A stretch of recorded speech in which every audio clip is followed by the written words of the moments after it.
हो रही है और आंदोलन होगा और सरकार को मजबूर होना पड़ेगा। सहारा इंडिया का पैसा भुगतान मान के नाम पर दिए जा रहे हैं, वहीं खाद के दाम आज आसमान छू रहे हैं। और जहां अभी आलू खेत से निकलता है, जब उनका फसल खेत से निकलता है तो उसका समुचित दाम नहीं मिल पाता है। एमएसपी की मांग आज तक अधर में लटकी हुई है। इसी के लिए किसान, मजदूर, तमाम लोग उद्वेलित हैं और इस सरकार को आज पटना में बदलो बिहार न्याय सम्मेलन हुआ है, इस संदर्भ में आप क्या कहना चाहिएगा? आज पूरे बिहार से पटना में लोग जुटे हैं। बदलो बिहार न्याय यात्रा हमारी पार्टी भाकपा माले की ओर से आज की गई है। आज उसका समापन हुआ है, जो विगत 16 अक्टूबर से चल रहा था। विभिन्न क्षेत्रों से, पूरे बिहार से, कोने कोने से लोग यहाँ आए थे और हमारे कई नेता, यहाँ तक कि हमारे राष्ट्रीय महासचिव दीपंकर भट्टाचार्य भी नवादा से चलकर पटना आए थे, यात्रा में शामिल थे। और मुख्य रूप से हमारा यह यात्रा था जो अभी केंद्र सरकार और राज्य सरकार मिलकर जो योजनाएं चलाती है, जो गरीबों तक नहीं पहुंच पाती है।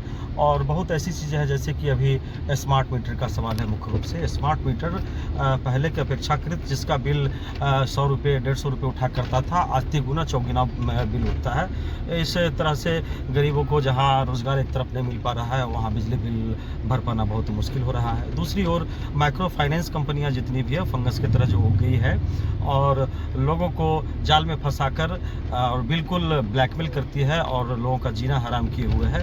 इस पर भी हमारी ओर से, पार्टी की ओर से सरकार से मांग है कि ऐसे तमाम गरीबों का जो है जो स्वयं सहायता समूह ऋण जो है, जो माइक्रो फाइनेंस के माध्यम से उसको माफ़ किया जाए।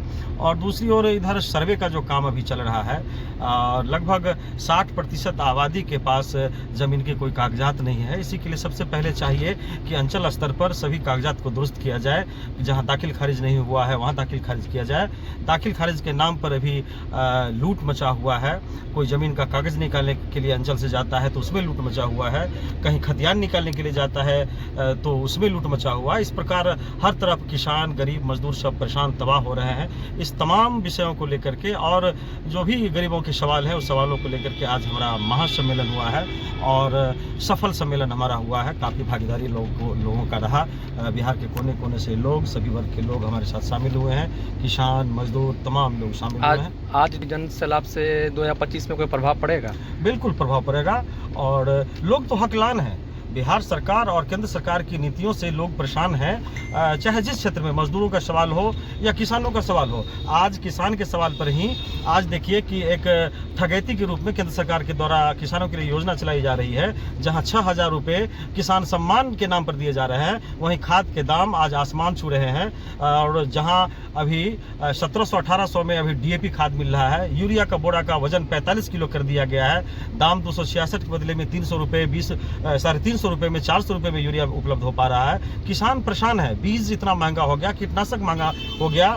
कीटनाशक यहाँ तक जब जो कारपोरेट का उत्पाद है उस पर कोई मूल्य नियंत्रण नहीं है, जो चाहे जितना में चाहे बेच ले। और किसान हर तरह से मजबूर हैं। किसान का जब आलू खेत से निकलता है, जब उनका फसल खेत से निकलता है तो उसका समुचित दाम नहीं मिल पाता है। एमएसपी की मांग आज तक अधर में लटकी हुई है। इसी के लिए किसान, मजदूर, तमाम लोग उद्वेलित हैं और इस सरकार को आने वाले समय में, बिहार सरकार को 2025 में बिल्कुल अपदस्थ करेंगे और नई सरकार, अपनी सरकार बनाएंगे। इंडिया अलायंस की सरकार बनेगी, महागठबंधन की सरकार बनेगी।